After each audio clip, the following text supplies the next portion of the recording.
Bilal ibn Rabah was born into slavery, a condition that was compounded after he became one of the first believers to follow the teachings of Prophet Muhammad. Bilal's father was an Arab slave, and his mother was a former princess of modern-day Ethiopia, who was also enslaved. Bilal was ruled by a master who punished him for his conversion to Islam. He dragged Bilal around Mecca, encouraging people to mock him. He even tried to force him to renounce his faith by placing a large rock on his chest and pinning him on the ground. But far from renouncing his faith, Bilal showed a defiance and strength in the face of persecution and violence. Impressed by Bilal's steadfastness to the Islamic faith, Prophet Muhammad sent one of his closest friends, Abu Bakr, to pay for Bilal's freedom. Once freed, Bilal rose to prominence in the early Muslim community.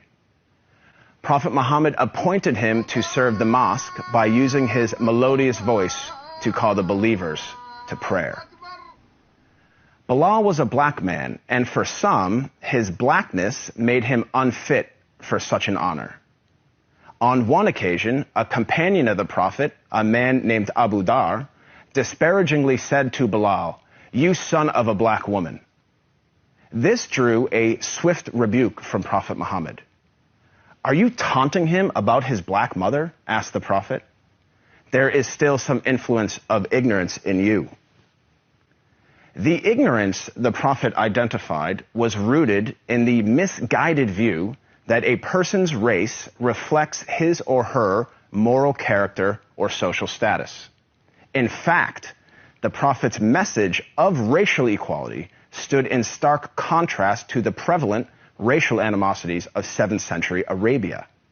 Scholars refer to the period prior to the advent of Islam as Jahiliyyah, a time of ignorance, which included racism. Arguably, Prophet Muhammad was the first person in human history to declare, in no uncertain terms, that no person is above another by virtue of race or ethnicity. This declaration is crystallized in one of the Prophet's notable speeches, his last sermon, as it is known, which was delivered on Mount Arafat in 632 AD. In that sermon, the Prophet unequivocally condemned racism when he said, "All mankind is descended from Adam and Eve. An Arab has no superiority over a non-Arab, and a non-Arab has no superiority over an Arab. A white person has no superiority over a black person, nor a black person has any superiority over a white person, except by piety and good action." Ever since then, Prophet Muhammad's teachings on racial equality have inspired human beings to strive for racial equality and justice for all. Consider the life of Al-Hajj Malik al-Shabazz, more commonly known as Malcolm X, the black Muslim civil rights leader who battled racism in the 1950s and 1960s. After performing the Hajj, or Islamic pilgrimage, to the city of Mecca, Malcolm wrote his famous letter from Mecca, in which he said, "There were tens of thousands of pilgrims from all over the world. They were of all colors, from blue-eyed blondes to black-skinned Africans.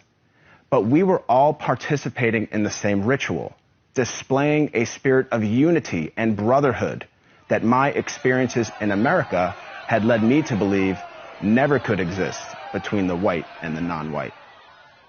He added that he had never before seen sincere and true brotherhood practiced by all colors together, irrespective of their color. The Hajj for Malcolm represented a shift away from racism and towards racial equality. The teachings of Prophet Muhammad encouraged all people to strive towards anti-racism, which is quite different than simply non-racism. While non-racists do not openly express prejudiced views, they also do not work to dismantle